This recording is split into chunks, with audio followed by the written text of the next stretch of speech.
We have seen multiple concerns being raised regarding some of the financial numbers that have come out in the CAG report. Consequently, the Finance Department has submitted clarification on those numbers to clarify on the different aspects and the different concerns that were raised. At the very outset, I would like to just mention to all of you that this entire concern between whether CAG numbers are correct or the state government numbers are correct, I just want to clarify that both are actually in the right direction. Both are actually correct. The question is how and where you place the numbers, which date you take the numbers from, and in which section under which head you put certain expenditures. And based on that, the numbers actually come out differently. So that's the reason why CAG has come out with certain reports based on putting certain expenditures under certain heads, which has then inflated numbers in certain way. But if you actually were to remove those numbers from that particular head, which should have been the case, then you will find that what the finance ministry is saying and department is saying is correct. So to give you a more detailed picture on what we're trying to say and what we're trying to share with all of you, we will try to give you a detailed presentation in a simplified manner so that it doesn't confuse you any further. And whenever you have questions, you can always ask the questions. But we're going to lay down all the numbers for you in the most transparent manner to share with you and inform you about the facts and the figures that are there. And based on that, you can obviously make your own judgment on what are the actual facts and where the state stands in terms of finances. So with this opening remark, I would request our Commissioner Secretary Finance to kindly give the presentation, and I would request our press friends to direct the camera towards the screen. Thank you. Without dropping your glasses.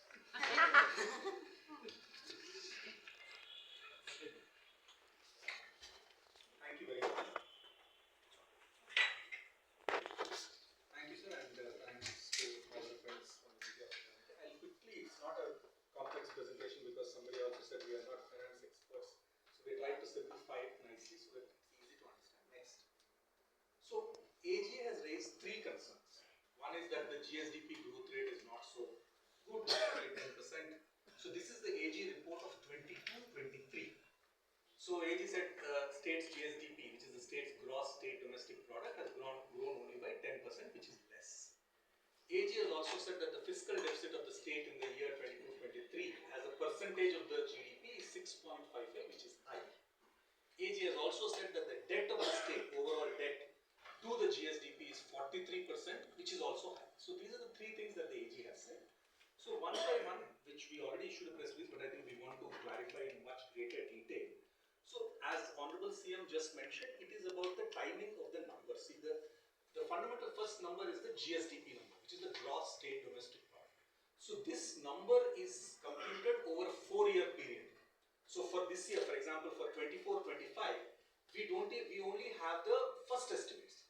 So then we have what is called the Department of Economics and Statistics under the Planning Department, which and the nodal department in Government of India to finalize the GSDP is the MOFSP, that is Ministry of Statistics and Program Implementation. So over a period of 3 to 4 years, our department has discussions with MOFSP. There is a lot of debate on each line. There are about 30,000 lines in the GSDP calculation, and based on that, the final estimates are made. So today we have the final estimates of only 21-22. We don't even have the estimates of 22-23. So there are different numbers. There are what are called the final estimates. There are what are called quick estimates. There are what are called advanced estimates. So Bar Remiki is here. He is the nodal person in the Department of Economics and Statistics who does this exercise. So they on every 3-month basis they go to Delhi and do these calculations with the MOFSP.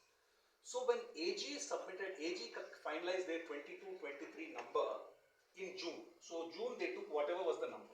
But in August, now anybody can go to the MOFSP website and see Meghalaya's GDP for 21-22 is 40,222 crores. This is the final number. This won't undergo any revision.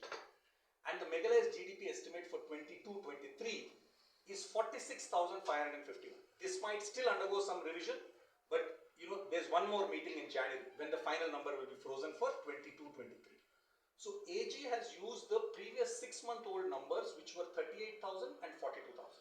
So the current numbers are 40,000 and 46,000. So these are there in the MOFSP website.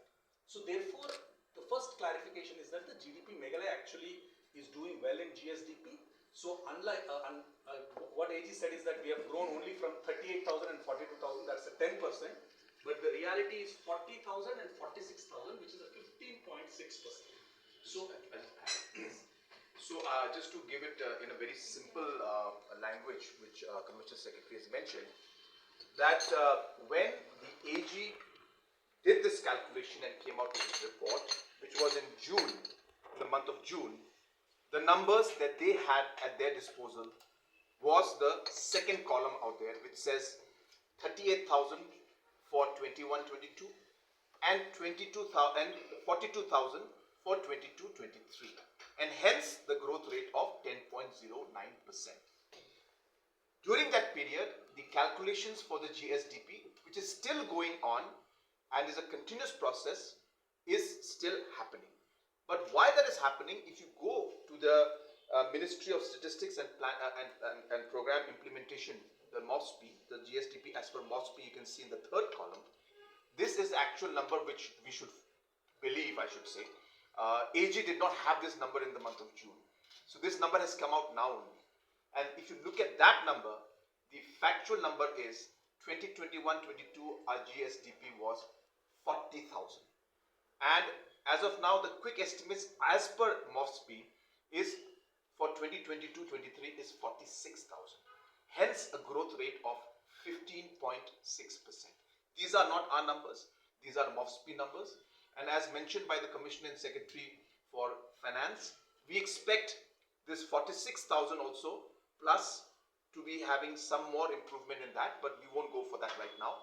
We will stick with what MOFSP has in their official website. This is Government of India, Ministry of Statistics and Program Implementation, has shown in their website that Meghalaya's growth rate is 15.6%. AG, the reason why they put it in June, as I said, is because the numbers available to them that time in June was 38,000 and 42,000. And therefore, what I'm saying is they were right at that point in time because the numbers were only what was available to them. The question of timing, and if you look at the real numbers that have come out now with details, it shows that we're growing at 15.6%. 40,000 numbers in their next year. So, because this is the final number. So next slide please.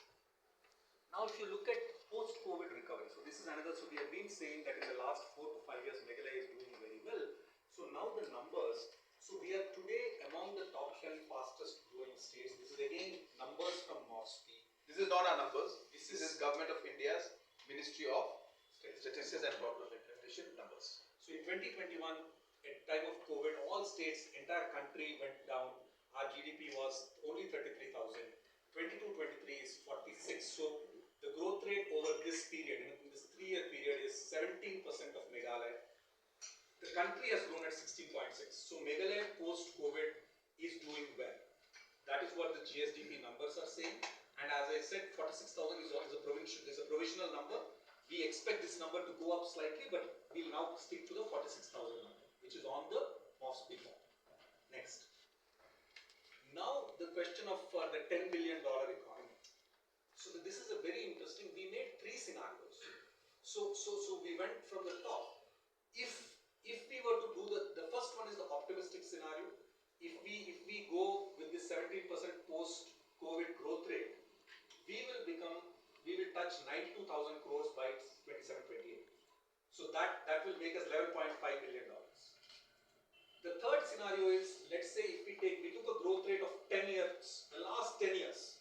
If we just exclude the COVID year, our growth rate is 10.82. So with that normal last 10 years, we are not taking the good things that are happening in the growth rate in the last 2-3 years. Without that, without taking any of the positives of the last 2-3 years also, at a minimum we will become 80,000 is what the numbers show.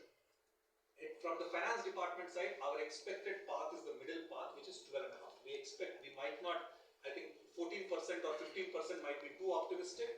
10% or 11% is I think a little pessimistic, because we believe that it will be 12 and a half. So our number, our preferred number is 10.6, which is much higher than, which is higher than 10 billion. But these are the three scenarios. But in any scenario, 10 billion looks achievable. It is not that we are off the track or we will not be able to achieve. So just to add to that, here we have shown you the three probable scenarios: worst case scenario, the probable scenario, and a best case scenario. And this is based on the past numbers that are there. And in all the three scenarios, we are, we are on track to touch the $10 billion economy which we have been targeting. So therefore, our target is very realistic, and we are hopeful that even in a worst case scenario, we should be. But obviously, as I said, these are futuristic things. We need to see how things are.